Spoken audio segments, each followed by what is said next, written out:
In a well-run law firm, there is really no reason to ever have any accounts receivables at all.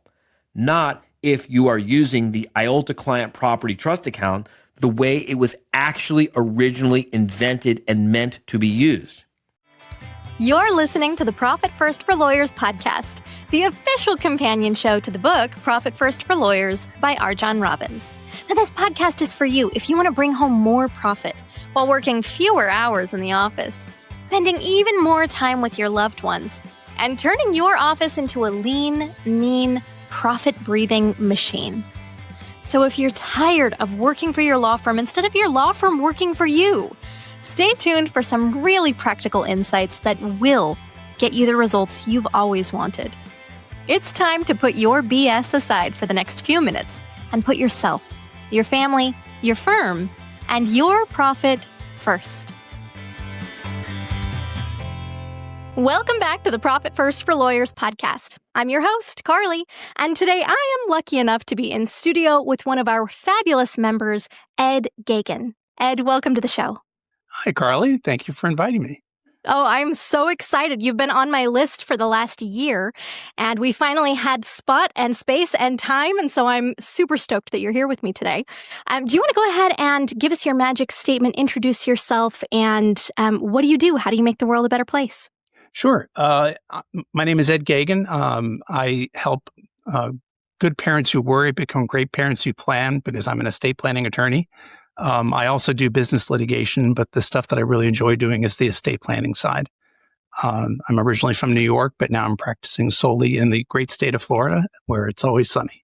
Oh, I love your magic statement, though, Ed. I have been on the lookout for a really great estate planner in my area who does exactly that. What got you interested in estate planning? And I know you also do business litigation, but that specifically seems to have your heart. How come? It was actually the business litigation that drove me into doing the estate planning. In litigation, it's always about fighting about problems that have already happened. And the clients want to know two things. Are we going to win? And how much is this going to cost us? And most lawyers, at least in Florida, we're prevented from giving any kind of promises as to how much it's going to cost or whether we're going to win or not. Estate planning is very different. There's no one on the other side. This isn't going up in front of a judge. I just listen to the clients and I try to figure out what kinds of problems are their family going to run into. And I try to solve those problems before they ever even happen, which is incredibly satisfying for a lawyer who spent a lot of his career doing litigation work. Oh, God, I can imagine. It's almost like you have a special crystal ball. Exactly. In fact, a lot of the problems that I spot are ones the clients didn't even realize that they had coming towards them.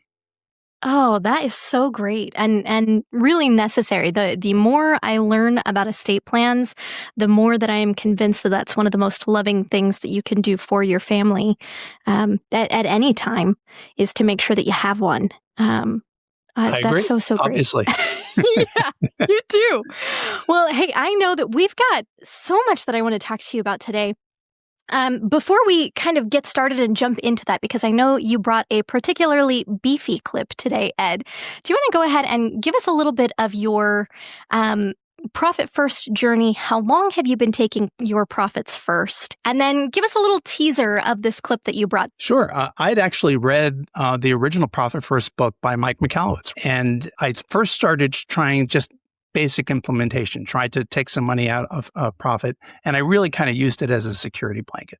I didn't use it the way that the book really taught us to use it until after I joined HTM, and also RJon came out with his own book. As soon as he came out with the Profit First for Lawyers book, I'm like, wow, I've been using that for a long time. I'm going to buy it right away. And so I bought it right at the meeting where he first announced that he was going to be putting this book out. I think he had like a couple of boxes of books available for sale. And I walked up to him after buying a book and I asked him to sign it. I was the first one to get a signed copy of that book from RJon. I'm a little bit jealous. I'm not going to lie. I think I was the last one who got my book signed. I brought a copy of it, and he dated it and put the time on it and said, I was the first one to ask him. So that was kind of fun. That is so cool. It was fun. I'm sure he enjoyed it as much as I did. Yeah. Actually, I do think he did to that point. And I think he really enjoys, getting able to put some of this work into people's hands where he knows that it's going to do a lot of good. So I'm sure he was tickled by that. Did you end up implementing Profit First? You said you didn't use it the way that it was really meant to be used. Have you kind of expanded your Profit First repertoire since then? I have, especially because I was happy to find that RJon didn't just kind of repeat everything in the Profit First book, but for lawyers now. He actually expanded it a lot into business operations and how to run things. And I think you had asked me to introduce a clip, and one of those was one of the first lessons that I learned that really had an impact on my business, and that was from chapter 14. I think the title of the chapter was why.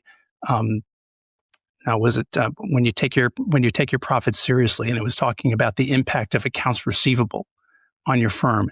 I had out of control accounts receivable because I was one of those lawyers who would do great work, send the bills out, and then hope and pray that we're going to get paid soon.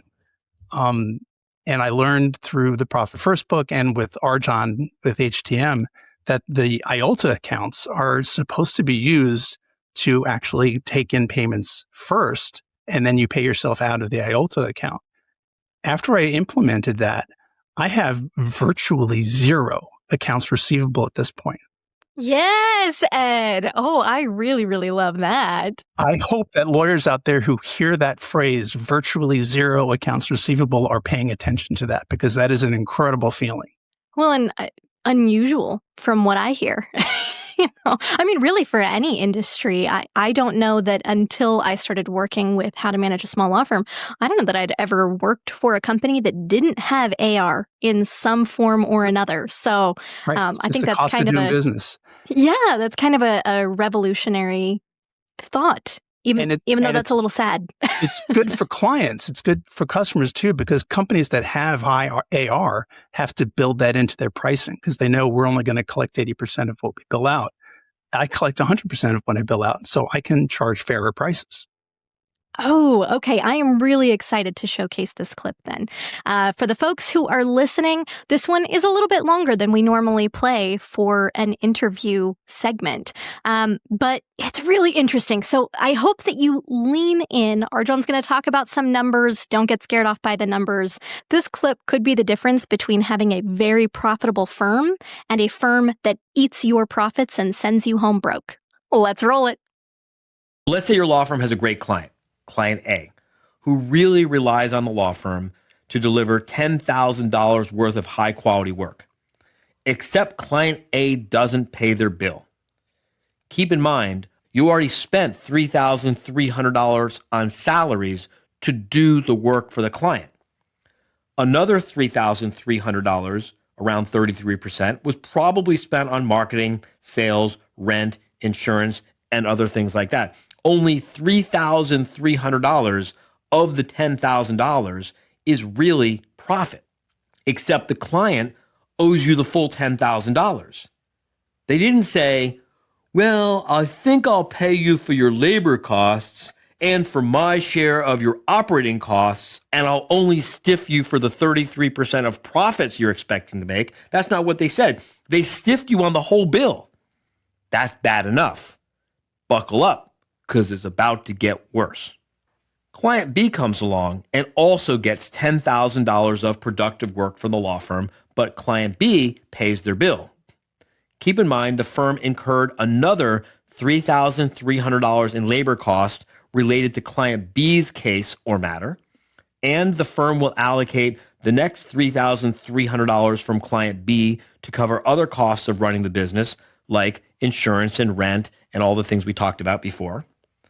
But instead of going into the owner's pocket, guess where that last $3,300 from client B's fee is about to go? That's right. It goes to cover the labor costs already incurred for doing work for client A.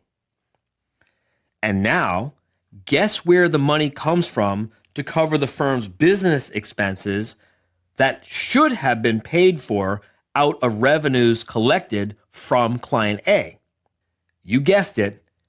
That money comes from the money that the owners of the law firm should have taken as profits from client C. And now, guess how much energy and enthusiasm the owners of this law firm probably have left when they sit down to meet with client D to talk about that prospective new client's important case or matter. The correct answer is not much. And you wouldn't have much enthusiasm either if you just worked 3 cases and made 0 profit, would you? Neither would I. Of course, in a well-run law firm, there is really no reason to ever have any accounts receivables at all. Not if you are using the IOLTA client property trust account the way it was actually originally invented and meant to be used. Now, I know we talked a little bit about why this clip was so impactful for you, but can we dig a little bit deeper? Why this clip today? Not only was I feeling better that I was actually collecting the money that I worked for, I felt like a real adult business owner because I created written policies and procedures for how we're going to take money in from each client for trust replenishments each month, because we have to figure that out individually for each client, because not every client's case is the same. So we have monthly meetings where we talk about that. How much work needs to happen over the next 2 months? What do we need to ask this client for trust replenishment? And if we send that replenishment request out and we ask them, pay this by the 15th. If we don't get paid by the 15th, my policies and procedures say, send them email number 1, send them email number 2, send them email number 3. And if they don't respond to any of those and they don't respond to phone calls asking what's going on, we then withdraw from the case. But actually what ends up happening is that we have a conversation with the client and we find out what the problem is, and we can then budget the case accordingly. But in the rare cases where I have to withdraw, I'm often withdrawing where there's still a little bit of money left in the trust account, and I refund that back to them because I didn't use it, and I have 0 AR. It's a great story. I mean, it was so impactful for my business for me to feel like I have this so organized. Yeah. And I imagine that's got to be a relief to the clients as well. And if you set the expectations at the beginning of the relationship, and we do with our retainer agreement and during our sales conversation, it just becomes a non-issue. And I think a lot of lawyers feel like that's why they can't implement this IOLTA, pay the IOLTA first theory, is that, clients will never go for that. Absolutely not. I've never had anyone kick back on that. As long as you set that, I tell clients it's like putting gas in the car. Do you want to put gas in the car before you go on your trip or after you start the trip and you have no gas? Well, obviously you need to have gas. It's a very intuitive understanding for them that, you need gas to make the car run. I need to pay the lawyer for the lawyer to do work for me, and I want the lawyer to do work for me.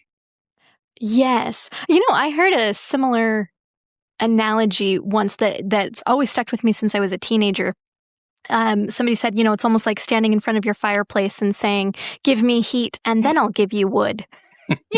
It's like, it does not work that way. But, you're kind of right. I think for a lot of firms, they end up running their law firms that way. And you really just can't pour from an empty cup, at least not for long, not without robbing yourself blind. I never realized the secondary benefit that would come from this, and that is that my cash flow is so much more regular now, because all of my money comes in after the first of the month when I send out my invoices and I pay myself out of the IOLTA account. And then in the middle of the month when we send out more invoices and I pay myself out of the IOLTA account. So 95% of my money comes in on the 16th or 17th and the 2nd or the 3rd of every month. I know when the money's coming in. God, what a relief. Let's go back in time a little bit, though, Ed, because I think we've kind of glossed over a little bit of the pain here. And I cannot imagine that you are the only law firm owner who has ever had a ton of AR. Can we visit the ghost of Christmas past and just kind of explain what that was like when you were running a firm? What did that feel like? How was that for the clients? How was that for you and for your profits, for your family? For the clients, I can't imagine what it must be like to go 2 months without paying your invoices and not even get a phone call. They must think, well, you don't really need my money. Or you're not doing any work. As far as for me as a business owner, I never wanted to look at my records because I would have several hundred thousands of dollars of accounts receivable that had just accumulated over the years. I didn't even know how to run an aged AR account. So I can see how much was owed for the last 30 days or 60 days or 90 days. I didn't know where that report was in my system. I just did the best I could.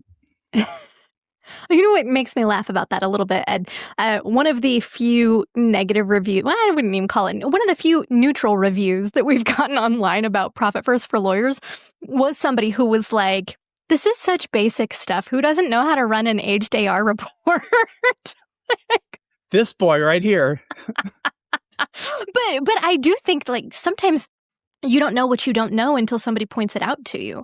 And that could be the difference between having a lot less stress and having, chaos. Right. And I'm surprised if a lot of lawyers are getting paid in advance, because the phrase that I hear often again from older lawyers is you want to bill your client while the tears of gratitude are still wet on their cheeks. And they think they're so wise in saying that because you did the work, bill them quickly so that you can get paid while they're still feeling the gratitude. Why not get paid ahead of that? Wow. I've never heard that before. That's a little sad. Yeah, it's very simple. I mean, a lot of businesses ask to be paid up front for work that they're going to do. Why not us? Yeah.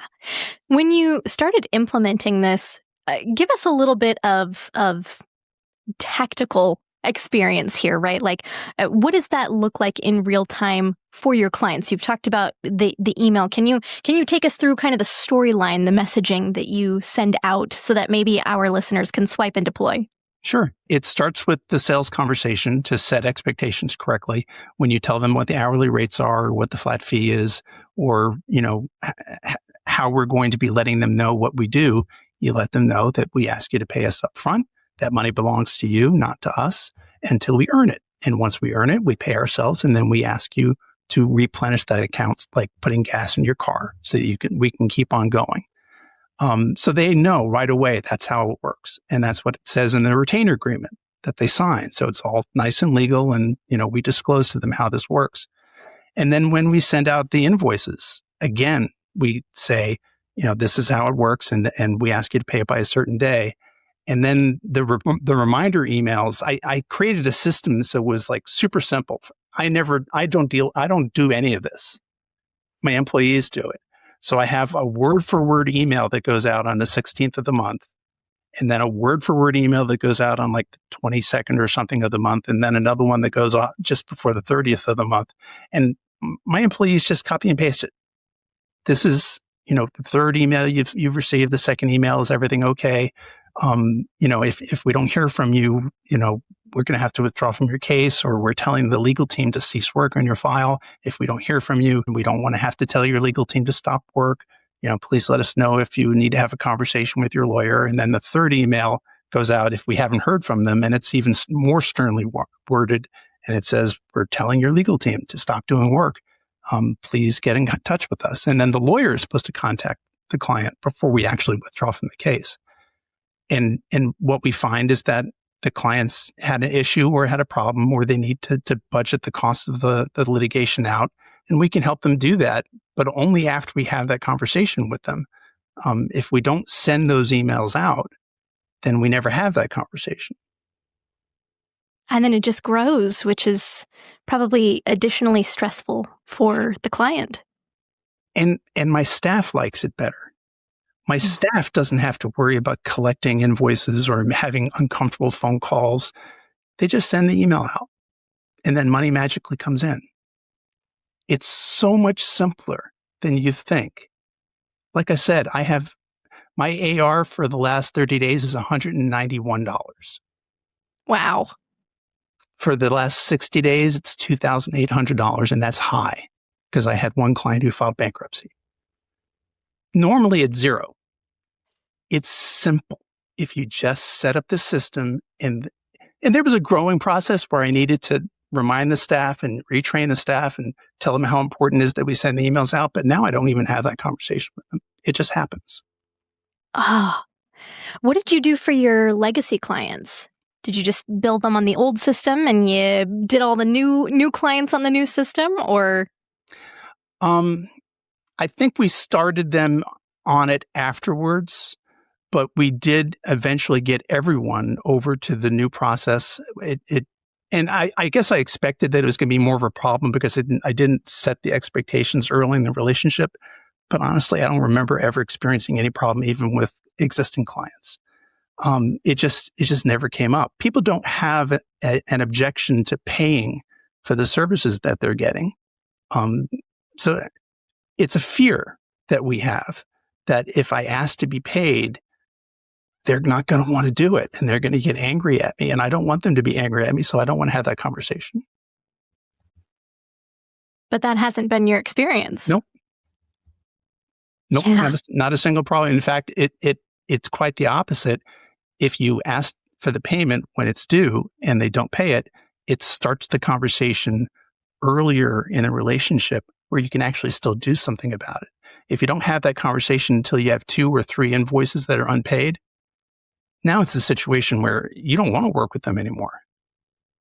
I already gave you all this work and you haven't paid me for it. Yeah. Have you noticed, as far as, client morale goes, you said that the clients like it better, but have you noticed an uptick in referrals or an uptick in, overall client longevity or client return? Has there been a noticeable difference since you started implementing this policy? Well, there's been a huge difference in the growth of my firm, but I can't tie that to the billing itself. It's more tied to other things that I've learned and how to take reasonable risks on. Last year, my firm doubled in revenues, which is something that we hear about in HTM all the time. But I didn't know that I would be able to do that. When I came to HTM, I was on like a $270,000 run rate.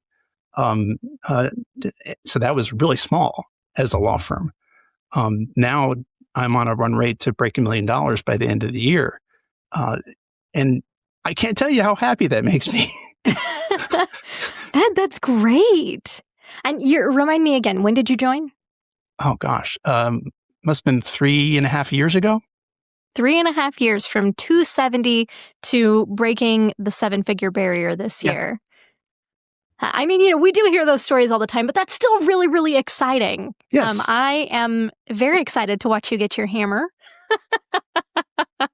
For those that don't know, every January live quarterly meeting, How to Manage a Small Law Firm has a ceremony that they do for any of our firm owners who either break the 7 or 8-figure barrier, where they get a ceremonial hammer for, i.e. breaking the barrier. That's right. Yeah, and it's always so much fun to watch afterwards. So I will be quite stoked about that. Now, and let's switch tacks a little bit because I think we've really given the audience a lot to chew on, and hopefully, hey, audience at home, like I really, really hope that you're paying close attention.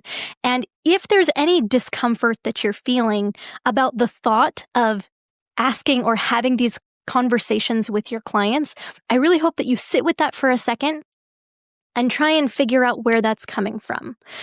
Because I can tell you, yes, this is something that you can implement. And I promise you, if you have any questions or need any help with this, we have so many resources. And I'll link some past episodes we've done on money mindset in the show notes, just in case that helps. Okay, Ed, let's switch tacks a little bit to Profit First in general, because I know that obviously you were a big fan of Mike Michalowicz's book. You've been doing that for a little while before you read RJon's book. What has your firm looked like from before you started utilizing Profit First in your own business and your own life versus today, where you've gotten a little bit more masterful at it? It gave me the ability to take some risks and grow.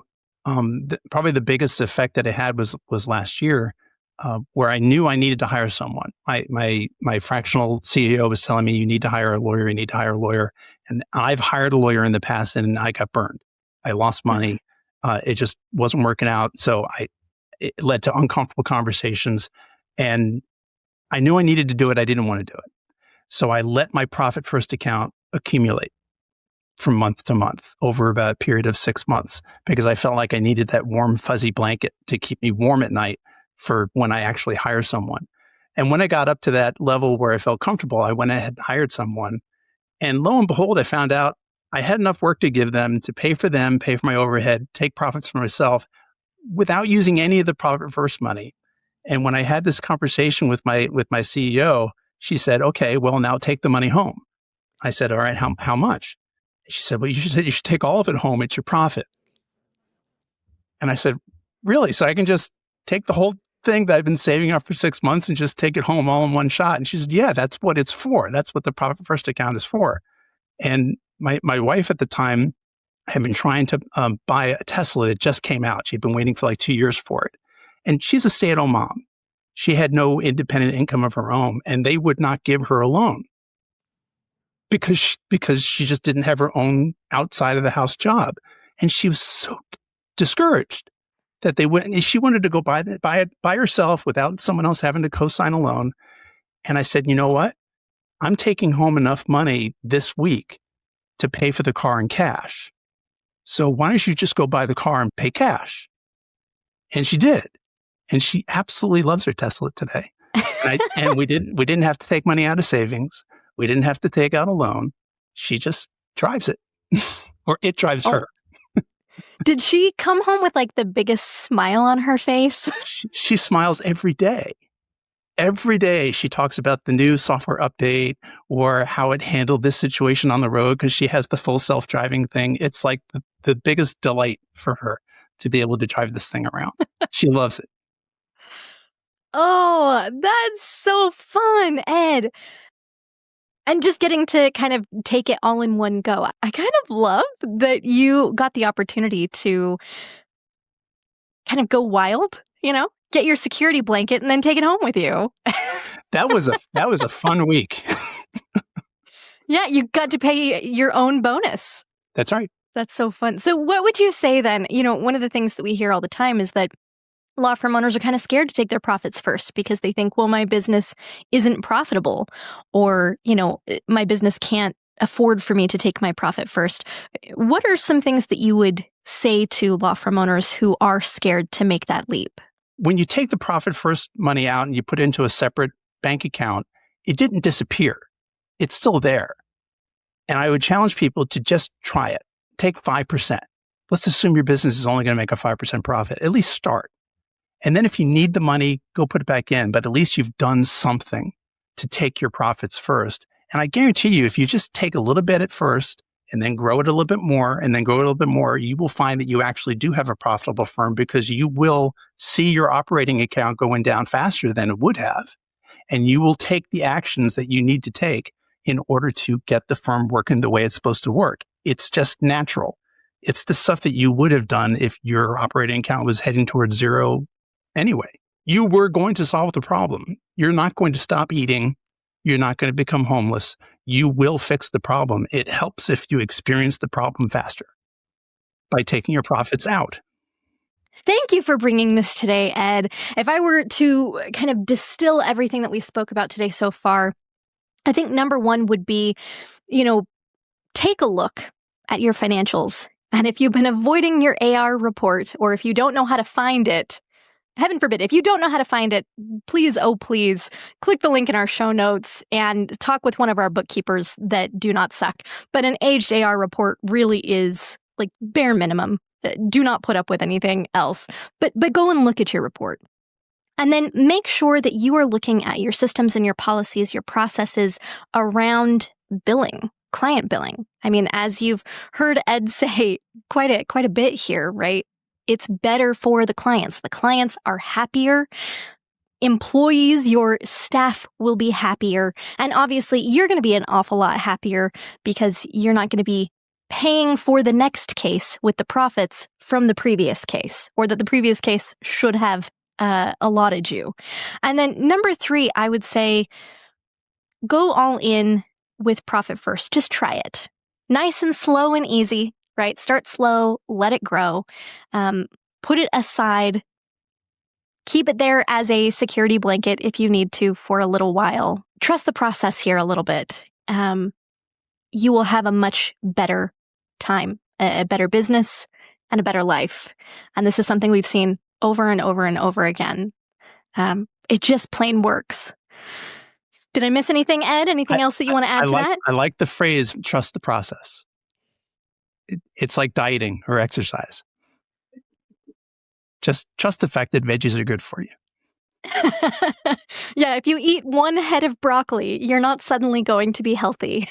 But if you just take a little bit each time, your body will thank you for it. Right. Ed, okay, now I get to ask you one of my favorite questions that I love to ask every single guest. Okay, so completely separate from everything we've talked about it so far, doesn't have to have anything to do with Profit First or AR or anything else. Can I ask you, what is one of the most profitable pieces of advice that you personally have taken action on? If you want to get lucky, you have to be prepared to be lucky. And then you have to act on the luck after it happens. I got lucky last year, but only because I was ready for it. And then I rolled with it. I pushed into it. I hired. I did the things necessary to keep things going. And I can say that one side of my brain says, well, you got lucky. The other part of my brain says, yeah, but it wasn't just the luck, it was me. Be open to what the universe has for you. And I know that sounds gushy-gushy or religious or whatever, but luck does happen. But if you're not ready for it, if you're not ready to take advantage of it with processes, with procedures, with hiring the right people, then luck is just going to bounce off of you like a stone off a pond.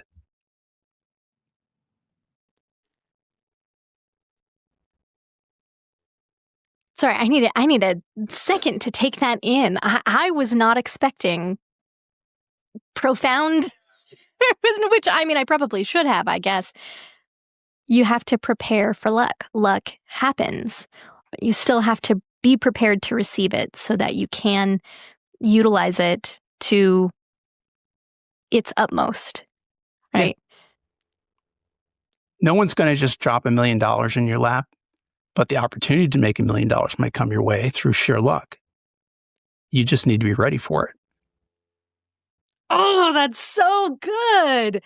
Ed, I really appreciate you bringing everything that you did today. I think that this is going to be really valuable to all of our listeners. I've really gotten a lot of value out of what you brought today. So thank you so much. If somebody needed a really amazing estate plan or a business litigation law firm in the Florida area, how would they get in touch with you? Easiest way is to just go to our website at www.geganoffice.com or to call our office at 813-248-8900. Amazing. And we will put that link in our show notes below as well. For anybody listening in the car who can't look at the show notes, Gegan is Gegan. Excellent. Right. Ed, thank you so much for being on the show today. I got so much out of this. I know our audience will too. Thank you very much. It was fun to talk about it. Awesome. All right, folks, that's what we've got for you today. I hope that this has been really helpful for you. Make sure that you are taking those actions in order to lead your most profitable life, and we will see you next time.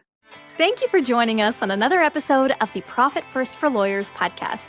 If you're enjoying what you're hearing, tell a friend and buy your copy of the book at profitfirstforlawyers.com.